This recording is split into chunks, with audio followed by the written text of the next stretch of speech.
Welcome to another episode of Angels, Positivity and Love. Incredible experts the world over with incredible insights and amazing experiences quite often. They've been through some sort of transformational journey. They're often giving service today to others. Having had that experience, they know what's what. They know love and above is pretty fun, and they like helping others out. They've dedicated themselves in a life of service to others.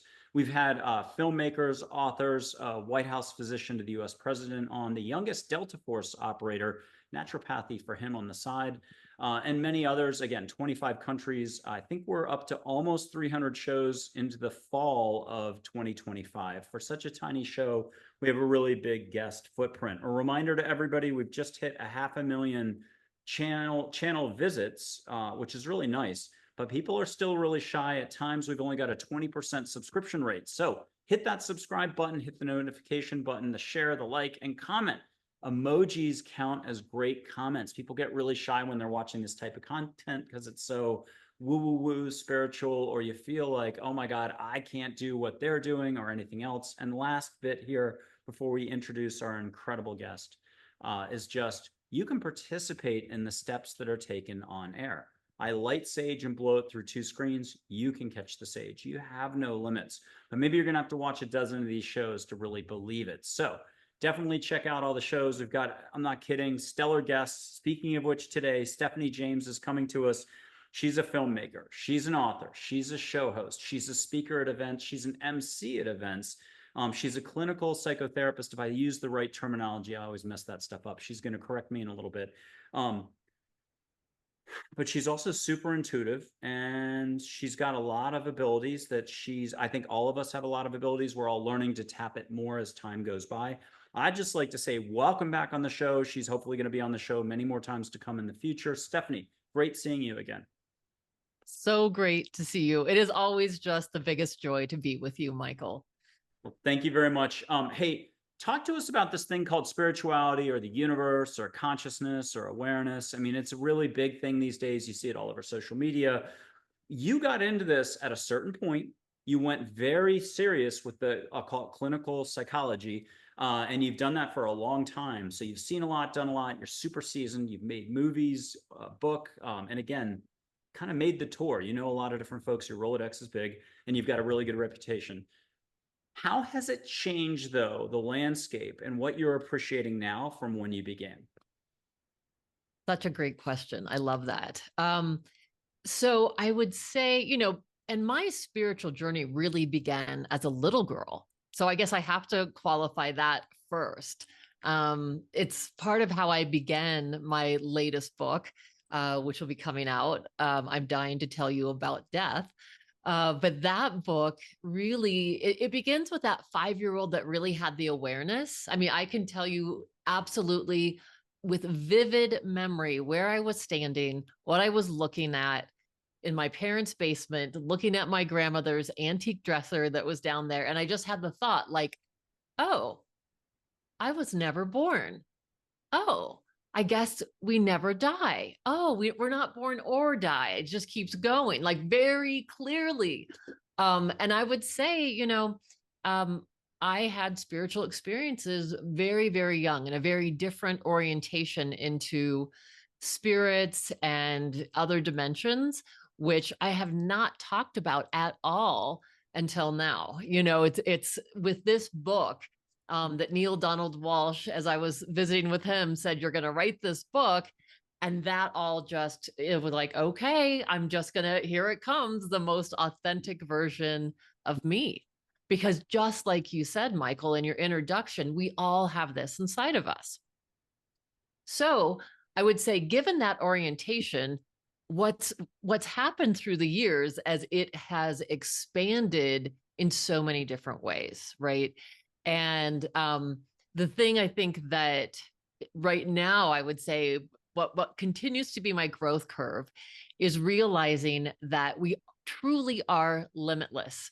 I can remember after the first film and the first book saying, well, I did it. Like, I guess I'm done. The first film was like giving birth, and here this baby was out in the world. And I literally could not imagine life post edit.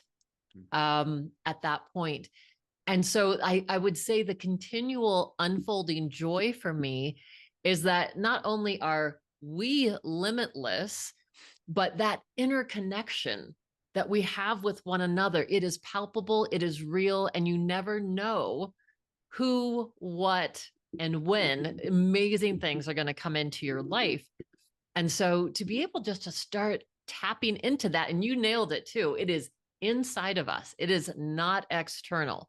So even though we might experience some of these things externally, and those can really help offer us some proof, if you will, for our doubting mind, the real experience is when you tap into it in your inner self and you really actualize that as a living reality right here, right now.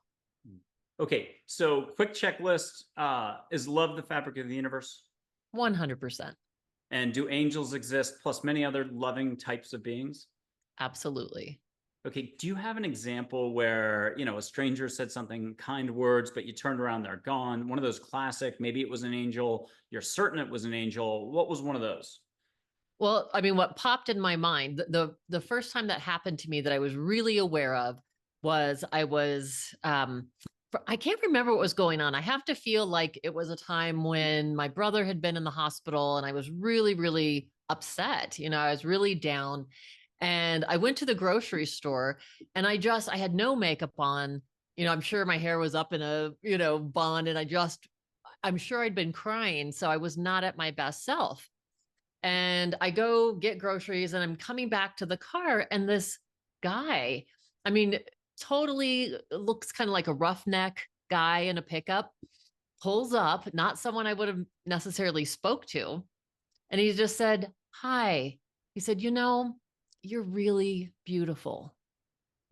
And I just kind of went, "Oh my gosh." I mean, I must have, like, just for a minute, closed my eyes, just saying, like, "Thank you." And I, like, opened my eyes and there was no truck, no guy. Like, I know I didn't imagine that, like, that really happened. And everyone I was telling after that, they're like, "That was an angel." Like, that was someone, because it felt like it wasn't a guy hitting on me. It was like it's like someone saying, "Your essence is beautiful." That's what I heard. Ooh, I like that. Okay, back to the original question though. You got started on all this at a very young age, then you also branched out at a bunch of different levels. Much more acceptable level, societal level, great career, very accepted career, and clinical psychology, and then other stuff. How has everything shifted today where you're kind of like, wow, what a long way everyone's come, and it seems like there's more happening today? Well, how do you describe all that? Well, I think at one point there was a merging. This is maybe like 15 years ago or so, where we really saw science, spirituality, and psychology merging in this really beautiful way, so that people were becoming more open to not just one track informing, you know, our knowledge base or our experience. So I think that's been the gift, is that we really have this beautiful interweave happening, um, and literally informing each other. It feels like one validates the next. And so, am I answering your question? Is that? It is.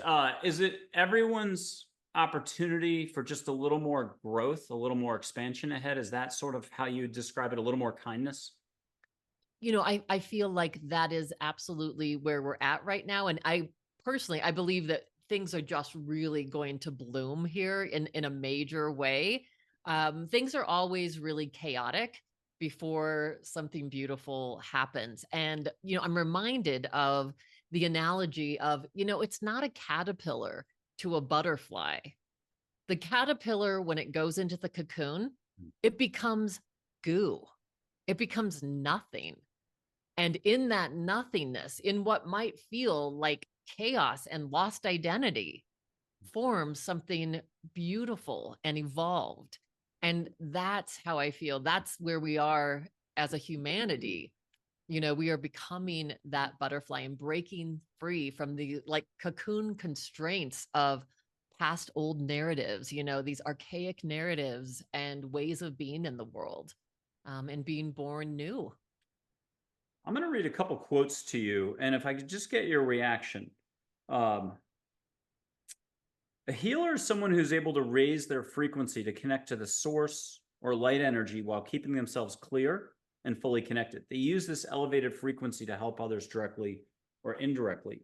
You do the work in a couple different ways. As a filmmaker, again, on the clinical psychology side, can you talk to us about that concept? Well, I think, and this is what I encourage, everyone I work with literally to do, because we're all conduits of that light. We're all conduits to that healing power. And so, what I talk about is like noticing when you've got some cobwebs in the way. And we all at times have cobwebs in the way, which we need to get rid of. So it's, I feel like, yeah, I want to continue to be as clear of a conduit as possible for more love and healing to come to me and through me. And it is our innate ability. We have an innate healing ability when we tap into it. So I think, I think it's really important that healers, quote unquote, which we all are, that we all do our own work.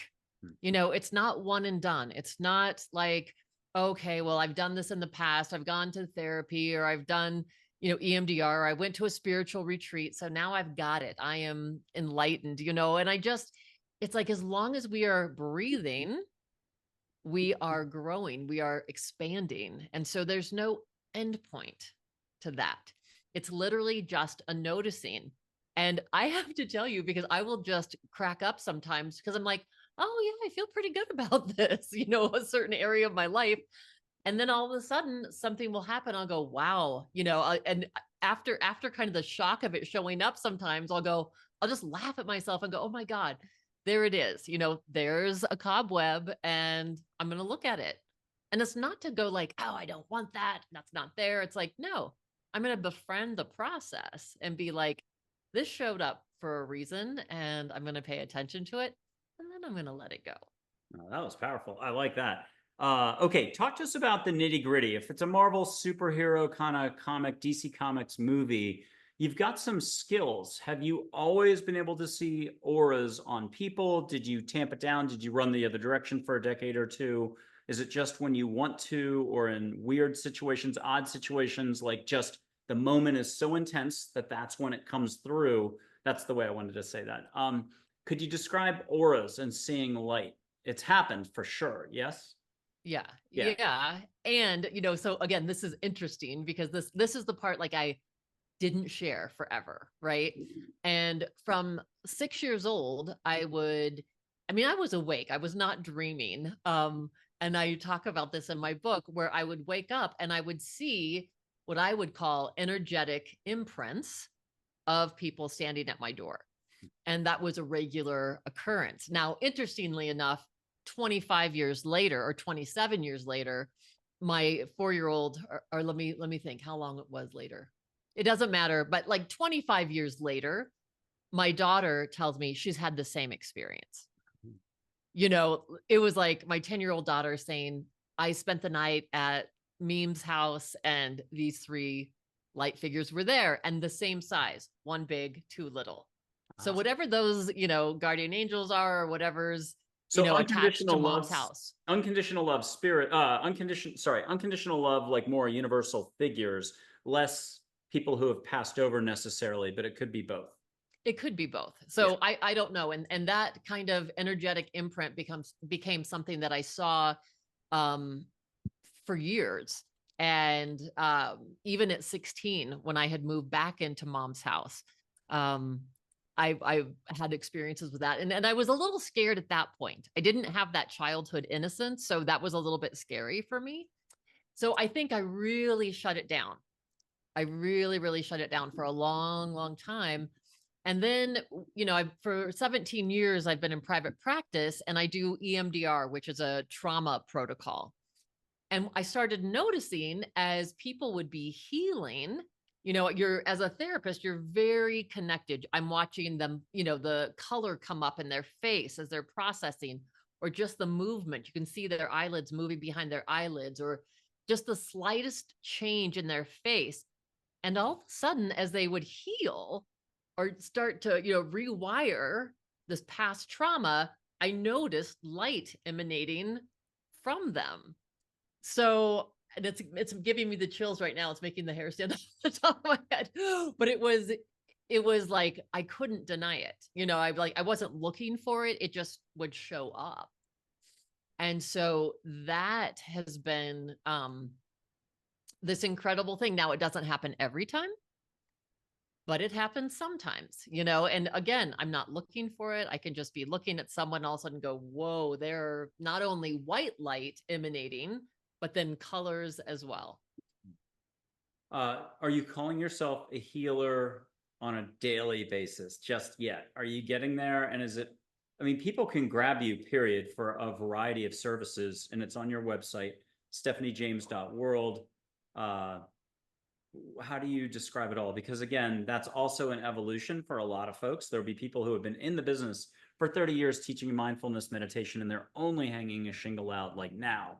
And they've been doing the healing work the whole time. They just didn't call themselves that because it can be, it's not that there's stigma, but it can be a big term. Yeah. I definitely have not considered, not that I haven't considered myself a healer, but I always think healing comes from, it's absolutely this interdependent, right? Interconnection between myself and the person. I'm not doing the healing. I am like a conduit for the healing to occur. And so I guess that's why I've never put myself out as a quote unquote healer. But it's that energy, like we were talking about, like I can feel that, that conduit, like when I'm holding space for a client. And I always tell people when they come into my office, I'm very interactional. I'm not going to just sit there and just be quiet, because it's the relationship, it's the dynamics between us. And that's the way that we can access what's really going on internally and help clear some of that energy. What I'll do is we'll do some interactive steps, speaking of which, right now, which we've done before because you've been on before. People can check out the master guest list is at michaelandreford.com. Just go to the APL Show or Angels, Positivity, and Love Show tab, and you can see all 290 or so guests as it is now chronologically there. Click on any of the show art. It'll take you to the show, but you can see Stephanie James has already been on. And there's panels, mind, body, spirit panels, stuff like that. I'm going to light some sage. People at home can catch it. We did this before the show. You've done this before. You know it works. I know it works, but the audience might not know. So set your intent. Ask the universe, angels, to make it really nice. Like you're walking into a restaurant. They've already got your table for you. They know you. You know the chef. You know the owner. It's just pure hospitality. Yell, make it nice. You don't even need to look at a menu. So ask the universe, angels, to make it nice. Get you out of your head into your heart. Own it, though, with a thank you. Om Saram. Amen. Rock and roll. However you personally roll through the heart. It's words through the heart that count. And right now, if you're hypersensitive, you might already be tasting it or smelling it. Stephanie, are you getting a little bit of sage? I was already getting it before you lit it. And then can you ask for flowers and ask for ocean on top of it, a double-decker, triple-decker sandwich here? No calories. And what flowers are you getting? I was caught up actually in that moment of like the taste of smoke in my mouth. I didn't do it. Okay. And in a second, I got to snub this out or it's going to look like I got smoke over here, but it's not the worst thing. So hold on. Okay, in a second, I'm going to put my hands up against a black background, but blue sky is number one. You can see light on my hands, no big deal. It's auras, chakras, Hindu chakras, consciousness, light, force from Star Wars.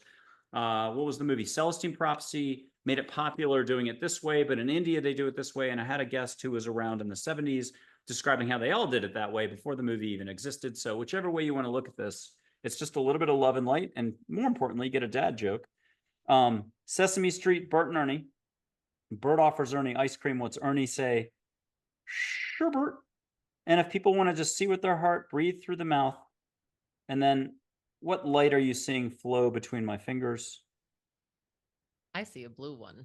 Okay, and then ask Joy, Penelope, Dale, whatever angels that are cool and fun, ask them to make extra off of my light. A butterfly, we've had phoenixes, you can get sparks, a vortex, some sort of cool rainbow, something. What are you getting for extra light? I'm just getting like a like a ball of energy is what it looks like to me. Okay. I didn't do it. And if anybody at home's like, whoa, you just leapt way ahead. Hold on, play it back or watch some other shows. Go for a walk, take a shower, jump in the backyard pool, come out soaking wet, then watch it. You need to do something to shake things up. Yeah, you're good. You're seeing that light all the time, and your brain wants to filter it all out. So with that, Stephanie, the next question. We've got something called the brain, the intellect, the psyche, the ego. It restricts, it limits, it does knowing to the preclusion of possibility, which is the universal at the mankind level. It's the currency we all deal with, especially science and a lot of institutes. It's very limiting. The universe is about timelessness, positivity, no limits, love. What am I missing? Lots of awareness, as you said earlier. Can you describe this and how it's two different flows and what's it all mean? Yeah, I think it's interesting because there's a part of our brain that is just hardwired for survival. And, people call it the primitive brain or the caveman brain. And it's our amygdala and hippocampus, that kind of midbrain that's like, oh my gosh, it's constantly, scanning the environment for a threat to keep us safe. Now, we also have a part of our brain in the left hemisphere that's trying to really inform us. It's the informer. Unfortunately, it's not really informing us of the truth. A lot of what it's speaking to us is fears, or a lot of what it's speaking to us is limitation, lack, again, because it's trying to keep us safe. And so, so there's a lot of what I would call brain hacks. There's things that we can do truly so that we can get more on board with what I call our higher self and connect to that. And so part of it, I would just invite people at the most simple level, because think of it like this, Michael. It's like when negative things happen, it's like Velcro in the brain. Our brain just goes, yep, got it. And it files it away. So we don't have to burn our hand again on the stove, or like, got it. Positive experiences and positive messages are much more like 2 fried eggs on a Teflon pan. It's like our brain is like, I don't need that to survive. Check. Gets rid of it. So the art of marinating on what feels good, and it can be the most simplistic of things. I had the wonderful psychologist Rick Hansen on my show. He was one of my first big guests, almost 7 years ago now. And I love that because he spoke about how when he got to college, he was only 16 years old. He had skipped a grade, he had an early birthday. And he said, he grew up in a childhood that he would have called a C-. And so he kind of came to college with this ocean of sadness inside of him, which he said, at first he was just scooping out spoonful by spoonful. But what he intuitively did is he started marinating every time someone was kind to him. And that's why when you say, we need more kindness, or are we going to, start showing up and being more kind? That is essential. That's an essential piece, just to greet someone, to make eye contact, and just say hello. He would marinate on that when that would happen because he felt seen. He felt like, okay, that feels good. And by marinating, it's like 30 seconds, right? And just like feeling those good feelings, that's what gives it stickability. So that's just one of those small, again, brain hacks that can start changing what our brain focuses on. Because whatever we focus on, we're going to get more of. And that's what's exciting too, though, when you just think of, okay, so if I start really tapping into this thing that like, it's not just an idea that I'm limitless, like I'm really actually here as a co-creator. When we tap into that, then we actually do see those things set up. I had a client that I worked with, long-time pessimist. And I said, let's just set it up as an experiment. At night, I just want you to write down whatever felt good from the day. What felt good? What felt positive? And this isn't about seeing the world in rose-colored glasses, because this stuff is going on all the time. But our brain's negating it. It's just not giving it as much importance. And we just laughed and laughed a week later when she came back, because she was like, oh my gosh, I met this person. And then this person talked to me in the grocery store. And then this person came by and stopped and said they'd help me fix my car. And I mean, just people like out of the woodwork showing up for her. She felt very alone in her life. Um, and just being kind. I mean, it was so cool. And that's just in a week of time. Now, I'm not saying it's going to happen instantaneously for everyone, but how powerful when you switch your focus, what you're inviting in to your life. So I think that's the first step of this. So you're going to have to remind me what else I need to No, you share with covered you. it. That was good. And I've got a Okay. quote from Angels that's right to the point you just made. Angel said, sometimes the person next to you or a stranger just needs validation via love and compassion. A smile changes any moment, so too does laughter or a few kind words. Be compassion to all, do it. Love it. Yeah. Okay, we've reached that point. I'll do at least 3 angels. I'll put up photos of angels. They're interdimensional, their color, whatever, daytime, nighttime, indoors, outdoors shots. Anybody could take these photos. You can just see angels standing there or out your window if you want, or see them in human form, full on. Pinch them. They're not going to necessarily go ouch, but when they pinch you, you go ouch and you start laughing hysterically because you're like, how could this possibly be? So angels are big. Maybe you'll talk to us about angels in a little bit, but here's Joy, the emotion Joy, the very first person or angel that I always try to introduce people to, an ambassador, communicator. What's Joy have as a reminder for us all that is right in line with the way you roll? You know what I heard was it's the sunshine, which means it's always available to us. You know, it's accessible at all times. And even if it's not shining right here, I always say above the clouds, no matter what, the sun is shining. I like that. Okay, and Charlotte's a little bit older, been around the block, soft-spoken school teacher type with words meant to help you expand. What has Charlotte got for us? And let her bring you an Egyptian incense from the old days that you're like, whoa, I'm smelling that.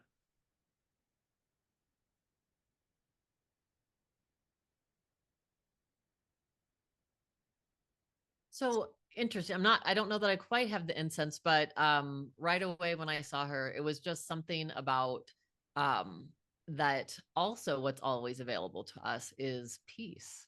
Hmm.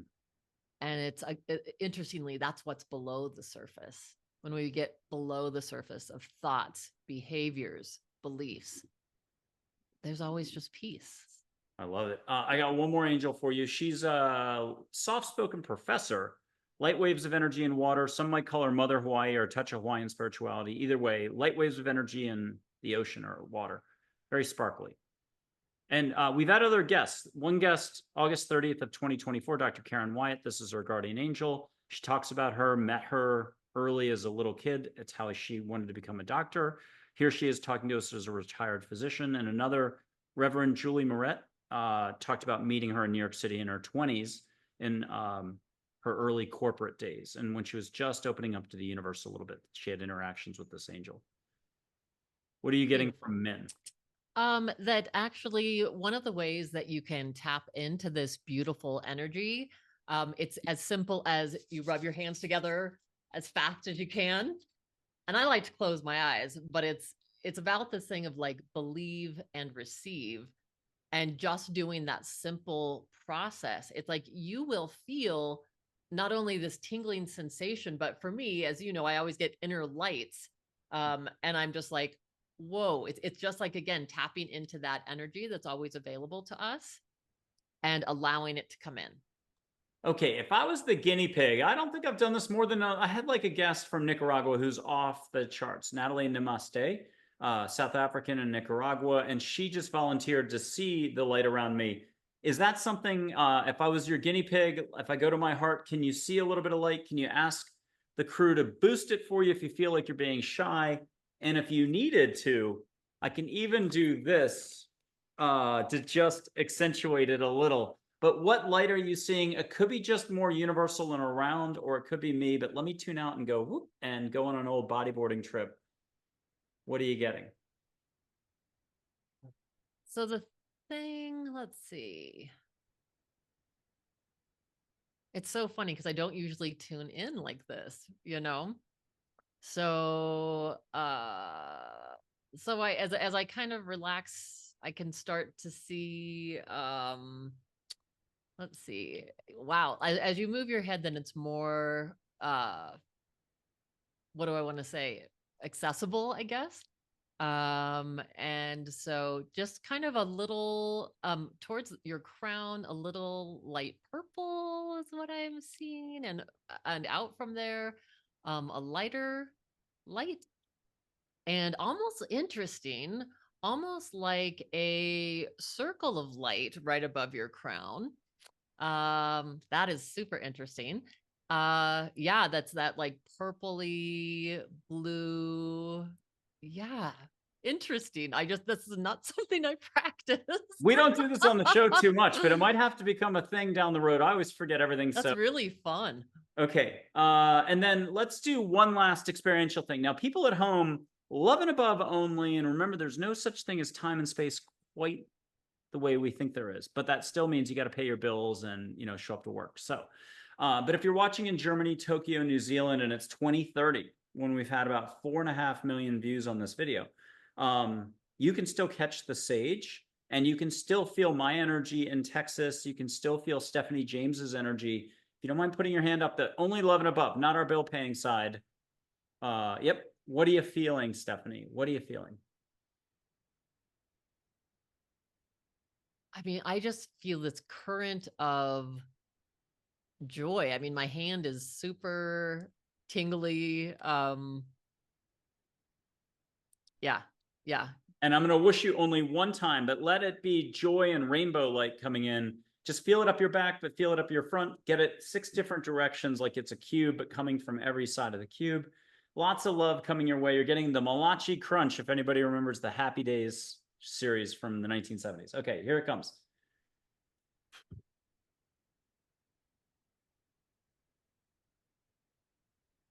And did you feel a little more love, consciousness, light coming in? I mean, I definitely have like tingles up my back for sure. Okay, good enough. Yeah. So look, there's something more going on. Can you just totally take the same topic we've kind of covered already and just say it a different way? How is this an opportunity for each of us? And I'll still hold up 2 angels to help in case you need any, you're like, little cue, and you're like, oh yeah, no, I could talk about this for half an hour. Yeah, I think this opportunity honestly is to pause. That's part of the opportunity. We continually are distracted, and I know that I am as well. And we have this little handheld device that it has access to everything, and so it can absolutely, yes, our sweet phones. What'd you just say, Stephanie? Sorry. Yeah, exactly. And they distract us, and we really shut down. And so I just think there's so much power in the pause. And I have a sign in the other room, and it just says, be still. Because when we do that pause, I mean, that's, you're so good at this with me. You remind me to breathe, and I'll be breathing, I'll be taking these little shallow sips of breath. And how when we actually pause, that is the portal. That's the portal, right? To accessing all of this. So people are like, oh, well, I don't feel it, or I don't have those experiences. Well, if you're really preoccupied and distracted and constantly busy, you probably won't have as many of those. I mean, we both know, like, there's times like spirit or a guardian angel kind of smacks you upside the head and wakes you up. And I think it's really important, that we create a practice, a continual practice where we're coming just to our own essence and really helping ourselves to clear that conduit. Because being in that stillness, and I don't care if it's 5 minutes, it doesn't have to be like, oh, I'm sitting in an ashram for, 5 years. No, I mean, 5 minutes a day. My practice is 20 minutes a day. It's not like I'm doing it for, 4 hours. I have a friend who started doing Kundalini yoga, and she's like, yeah, I'm practicing about 2 hours a day. And I'm like, wow, that is incredible. And just tapping in, tap in on a daily basis. It can be several times through the day. I love, you brought up Thich Nhat Hanh. And one of my favorite things I learned from him was this thing of in Plum Village, where he lived, at random times during the day, they would ring bells. And when those bells rung, everyone in the whole community stopped whatever they were doing. they paused and took 3 deep breaths. Because what it does is it brings us back to consciousness in this moment. It brings us back to presence. And so, how powerful that is to like wake up from our trance and all of the distraction and say, oh, yeah, I'm here right now. And that's where the gift is in this moment. I love that. Before we bring in Thich Nhat Hanh, you had talked about taking a pause or taking the pause. And as a pet owner, I'm thinking I've got 2 dogs locked up right now so they don't interfere with the show. But pets are such a great entry point. They're unconditional love. They're just little love beings ready for you. And if you come home from work, a lot of us are like this or like this, and they're waiting for you. And that's your big opportunity or your litmus test daily. Did you go down to their level and greet them and get slathered with kisses? They're so excited to see you. Or are you like, hold on, I'm getting to you. And then half an hour later, you still haven't gotten to them. You're putting the groceries away. So which is it? Your opportunity for growth is in each moment. How about pets? Do you love pets? Do you think they're the entry point also? Oh my God. So you're saying this, and I'm just like, holy cow. I have 2 dogs as well that are shut up right now for this interview. And what is really interesting about what you're saying, I mean, they have been such love catalysts in my life, right? And I've just been going through a divorce. And so there have been times where I felt completely gutted, and those two are so intuitive. They will just, my big standard poodle, like literally hugs me chest to chest. She totally feels where I'm at. And my little one, I have a golden doodle. He is constantly, I mean, always has been. I've been with him. I mean, I saw him born into the world, and he is just my constant companion. So he's always at my side, literally snuggled up. But one of the incredible things happened not too long ago. I was listening to Jay Shetty's podcast On Purpose, and he was interviewing Drew Barrymore. And Drew was crying and crying about not having relationships work. And she said, I have 2 beautiful daughters, and I have, wonderful family and friends. Like, I have so much love in my life, but why can't I get relationships right? And Jay Shetty's answer was literally life transforming for me. You know how you get those in a moment, just like, whoa. And he said, when I was in the monastery, a lot of what they taught us is that we all hold romantic love as the pinnacle. And that actually being love and experiencing love, because love is all around us. Love is our friends and family. Love are these 2 dogs. Love is what I am, and then what I'm putting into the world. Love is every single client that I see and I have the distinct honor to presence with, and so I feel like I listened to that, and man, I mean, it just hit my heart so deeply. I was like, I so get it. Like, I am not lacking in love in anywhere in my life, even though I have chosen. I chose to get divorced, and I chose that I'm going to be single for a while now. I'm not choosing a lack of love. And I felt like when, I let my dogs in from being outside, then it was almost like this whole other level of experiencing their love, like you said, that is constantly present. It matters so much, and not to discard that, to tune in, to be in that moment of pure love with them, even more so than I had been before. And so that's just it. Like, our cup runneth over because we are love, and it is available to us. And you can hold a dog if you can just get out of your own way and just call it warmth or heat or snuggling. But you can start to then realize, holy cow, I'm actually feeling more than just the pooch. Like, I'm feeling loved. I'm feeling the connection. And that's a great way to practice. I remember like 12 or 13 years ago getting invited. Somebody was taking like Julia Childs with one of those whisks. When you saw Julia Childs, the famous cook from the 70s or 80s, she would just, everything she touched, she looked like a pro. She was like Picasso with a paintbrush. But I had a healer type, shaman type, closing out my property energetically, and he had taken a whole bundle of sage, lit the whole thing.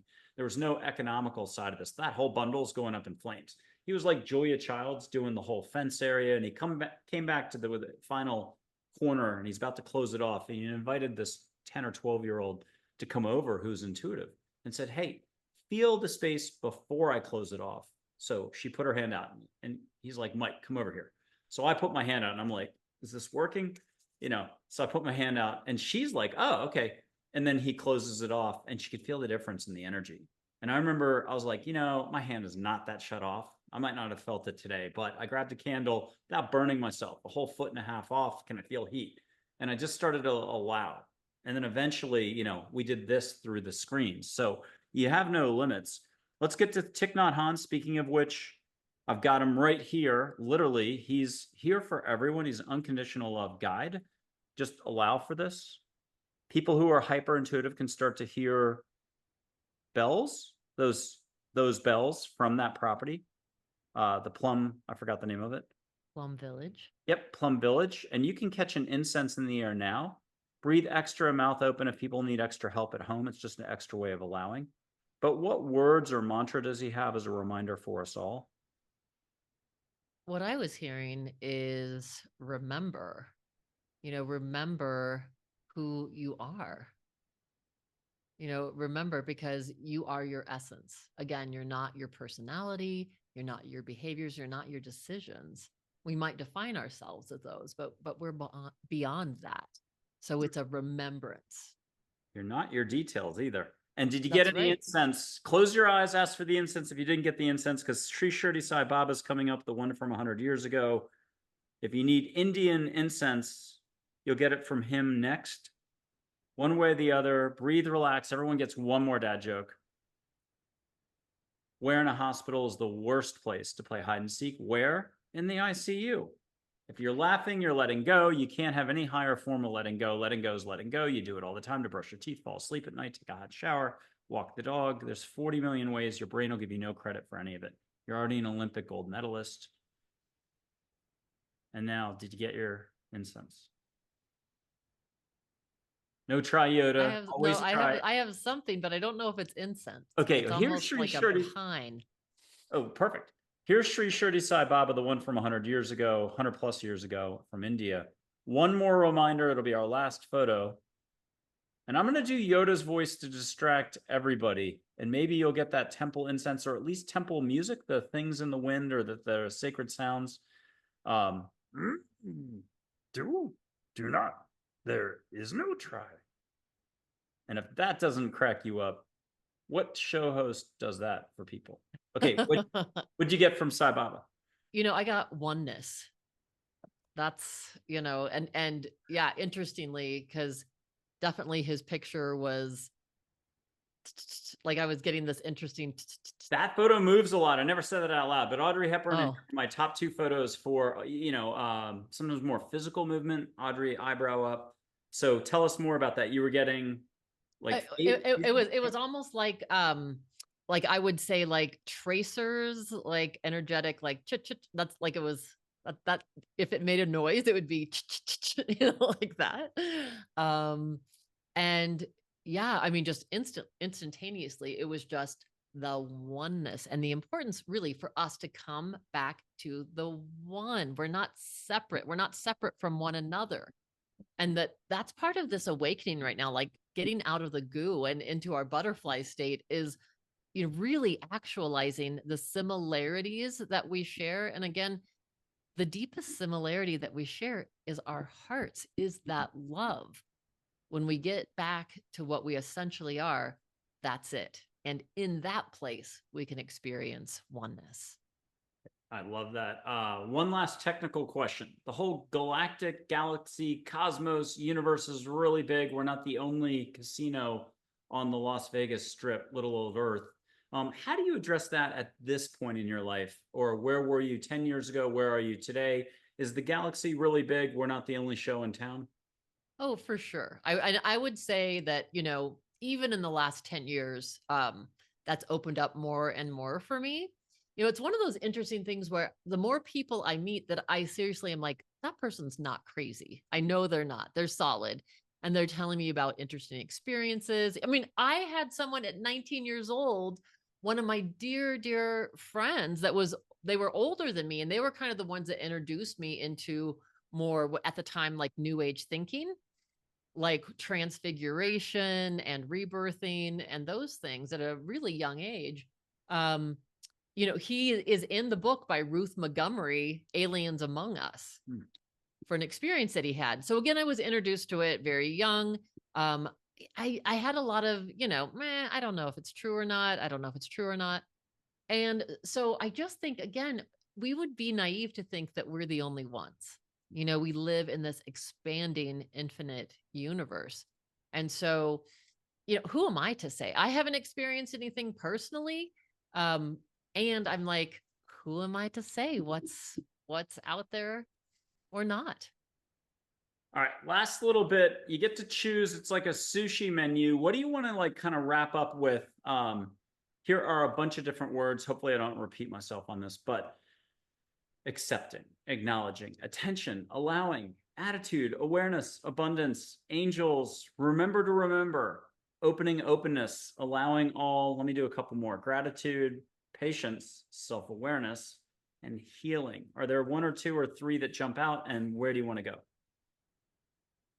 Oh my gosh. I just kept hearing the phrase just be through all of that. I mean, that's just kind of, it's slow like, down the doing. yeah. This isn't about gaining or losing anything. You've already got it all, but that's going to seem like a contradiction. Can you talk about how it's just be, it's breathe, smile, relax? Yeah, again, it's reeling yourself into the present moment. If you're having this what if moment, if you're saying, "Oh my gosh, what if this happens in the future, whatever?"